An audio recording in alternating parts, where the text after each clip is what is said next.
There's a construction site outside Nagoya where, before a single wall goes up, a Shinto priest kneels in the dirt and asks the land for permission. No machines, no noise, just a small wooden altar, a handful of rice, a cup of sake, and a quiet request to the spirit of the ground. In the West, a new home begins with paperwork, a signature, a key exchange, maybe a bottle of champagne in an empty living room. In Japan, it begins with a bow. This ceremony is called jichinsai, a ground blessing ritual performed before construction even starts. The builders don't just break ground, they ask it for permission first. Because in Japan, a home was never just a structure, it was a relationship, one that starts before the first nail, and, if done right, protects a family for generations. You've moved into houses before, maybe several, but have you ever once paused to ask the space itself if it was ready for you? Japan has been asking that question for over 1,000 years. Stay with this, because what's coming is stranger than you'd expect. Somewhere inside the roof of a traditional Japanese home, sealed away where no guest will ever see it, there's a small wooden plaque. It carries the family's name, the date the house was built, and a private wish for everyone who will ever live there.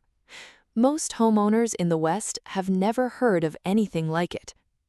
There's also a doorway ritual, something so small, most modern families skip it without realizing what they're losing. And near the end, there's a final blessing almost nobody outside Japan knows exists, the kind that ties every ritual before it together. Most people in the West never realize how much protection a home can carry if someone simply takes the time to give it. Stay until the end, because that last one changes how you see everything before it. Number 1, the land itself. In the West, buying land is a transaction. You check the deed, you check the boundaries, you check the soil report, maybe if you're building, but you rarely ask what the land has been through or what it might still hold. In Japan, the process starts differently. Before construction begins, a Shinto priest performs jichinsai, a ceremony meant to calm and honor the spirit of the site. Bamboo poles mark the corners. A rope of woven straw called shimenawa outlines the sacred space. Rice, salt, and sake are offered to the ground, and the priest speaks words meant to settle whatever has lived there before. This isn't decoration. It comes from a much older belief called kami, the Shinto idea that spirit doesn't only live in people or gods, but in places themselves. Mountains hold kami, rivers hold kami, and so, Japan believes, does the plot of land your future home will stand on. Most people in the West never realize this. A piece of land can be treated as something to negotiate with, not just something to own. Because here's the shift. When you ask a place for permission, you start your life there differently, quieter, more aware, already grateful before you've unpacked a single box. And asking the land is only the beginning. The moment you actually step through the front door matters as much, and almost no one in the West thinks twice about it. Number 2, the first step through the door. In the West, moving day looks the same almost everywhere. Boxes stacked in the arms, a shoulder pushing the door open, someone shouting to watch the step. Nobody plans who walks in first. It just happens, in whatever order the chaos allows. In Japan, it's not left to chance. In many households, there's a quiet understanding about who crosses the threshold first. Often the head of the household, sometimes in a specific order meant to set the tone for the family that will live there.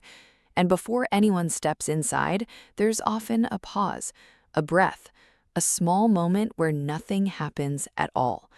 That pause has a name, ma. It means negative space, the power of what sits between things. Not the notes of a song, but the silence between them. Not the words of a conversation, but the gap that lets them land. Most people in the West never realize this.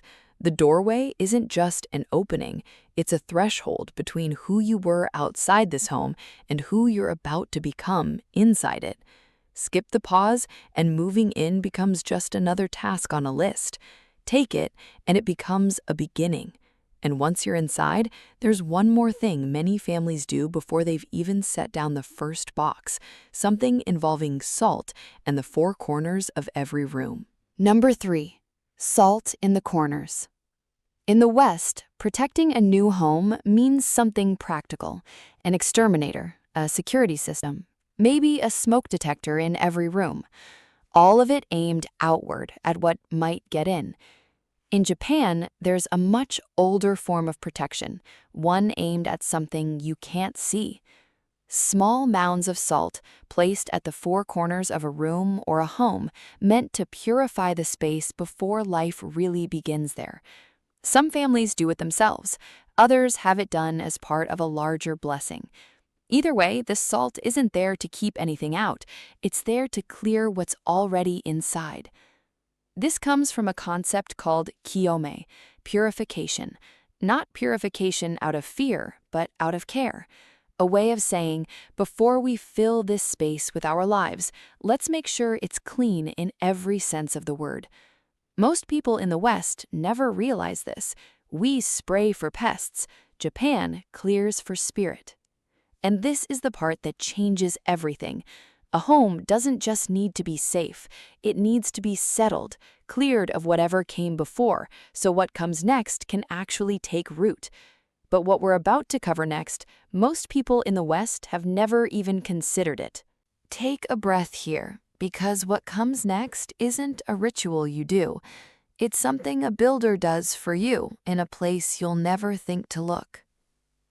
Somewhere above your head, tucked inside the frame of the roof itself, some Japanese homes carry a message, written by hand, sealed away on purpose, meant to stay hidden for as long as the house stands.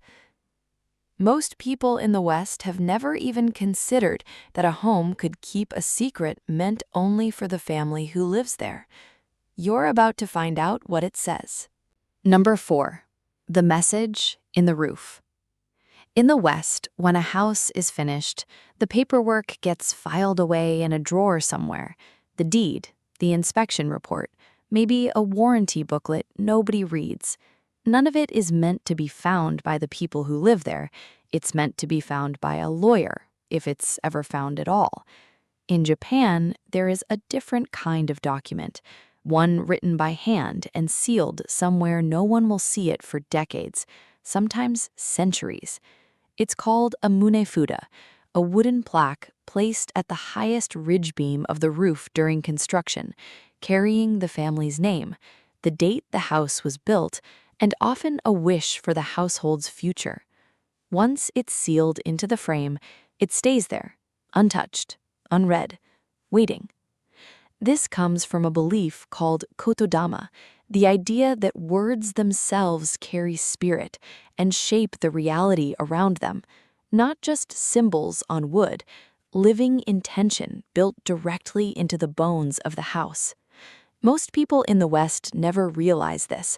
Somewhere above their heads, a Japanese home might be quietly holding a wish that was written before they were even born. And this is the part that changes how you see everything else. A home built this way isn't just shelter. It's a message sent forward through time to people who haven't arrived yet. What would you want written into the roof above your own family if you knew it would still be there 100 years from now? Because protecting a home isn't only about what you do the day you move in, it's also about what you choose to notice every day after. Before we go further, take a moment right now. Think about your own home, not what's in it, what it's never been asked, what it's never been told. No one blessed the ground it stands on. No one wrote a wish into its walls.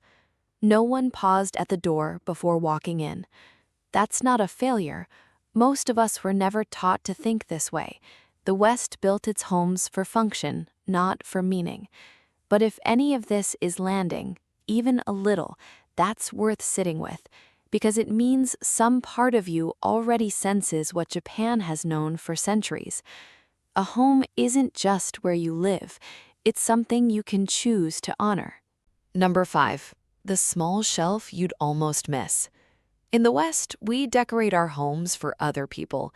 A vase in the entryway, art chosen to impress a guest, a living room arranged for how it looks in photos, not for how it feels when no one's watching.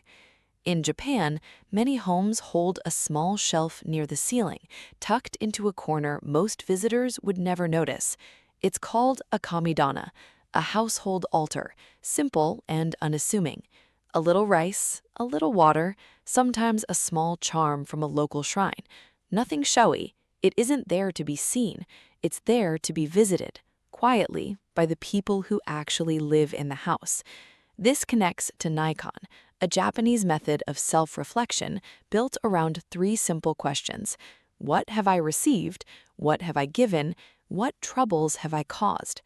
Practiced in front of the kamidana, or simply in the quiet of your own mind, it turns gratitude into something structured, not a passing feeling, a daily practice.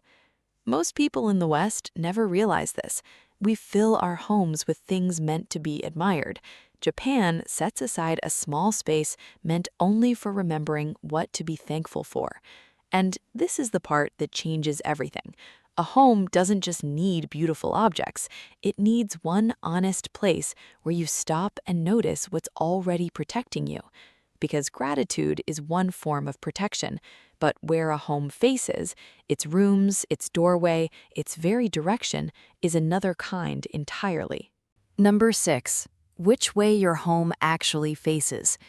In the West, orientation is mostly about the view. Face the windows toward the mountains. Face the porch toward the sunset. Whatever looks best in the listing photo usually wins.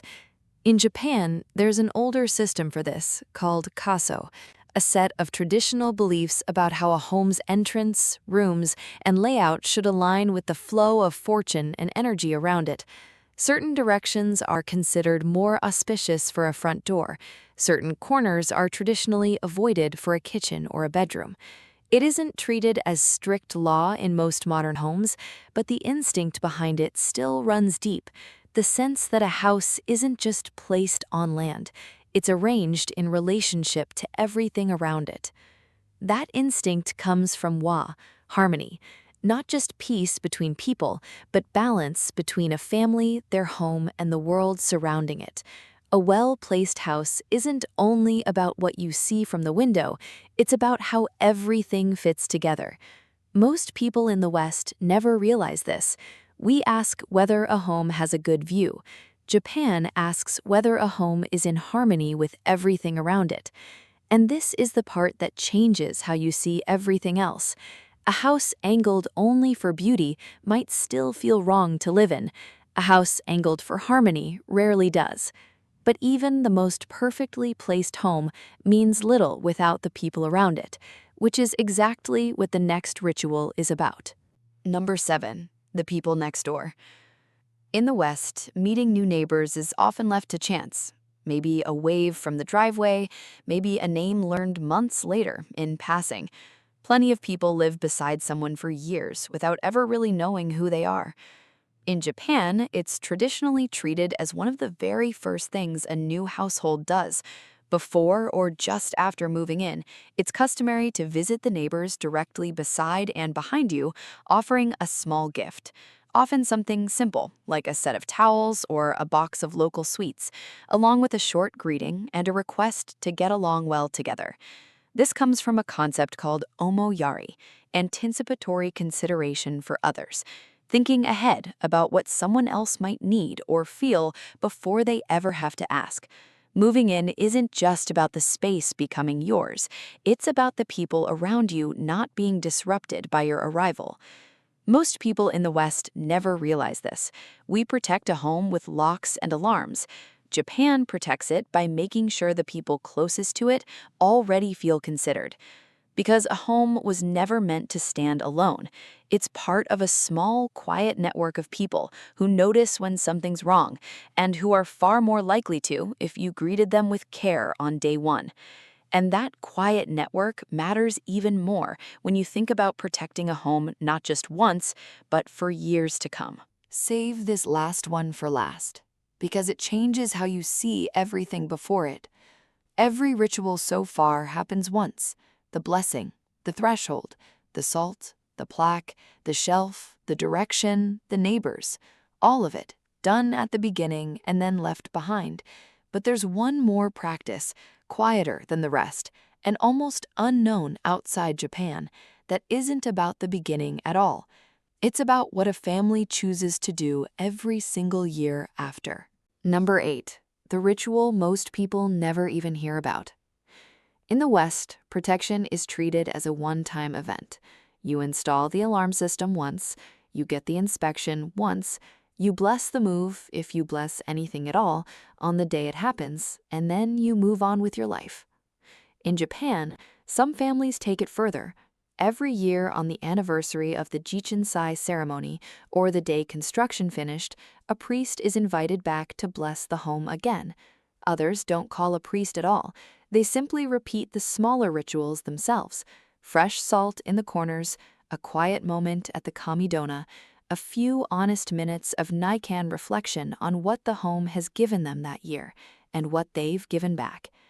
This comes from kaizen, the practice of small, continual improvements, repeated over time, not one grand gesture that's supposed to last forever, 1,000 small ones stacked year after year that actually do. Most people in the West never realize this. We treat protection like a lock you install once. Japan treats it like a garden you tend for as long as you live there. And this is the part that changes how you see everything before it. Every ritual in this video, the land, the threshold, the salt, the message in the roof, the shelf, the direction, the neighbors, none of them were ever meant to be a single moment. They were meant to be a beginning, one that a family chooses, quietly, to keep returning to. None of this was ever about luck. Not the priest kneeling in the dirt, not the pause at the threshold, the salt in the corners, the message sealed inside the roof, the small shelf, the direction of the door, the gift for a neighbor, or the blessing repeated year after year. Every one of these rituals asks the same quiet question: are you paying attention to the land, to the moment, to the people around you, to what you already have? And if you're watching this, you already know what I mean. You felt it, that faint sense that a home could be more than a place you happen to live, that it could be something you actually take care of on purpose, again and again. Because a home was never protected by luck.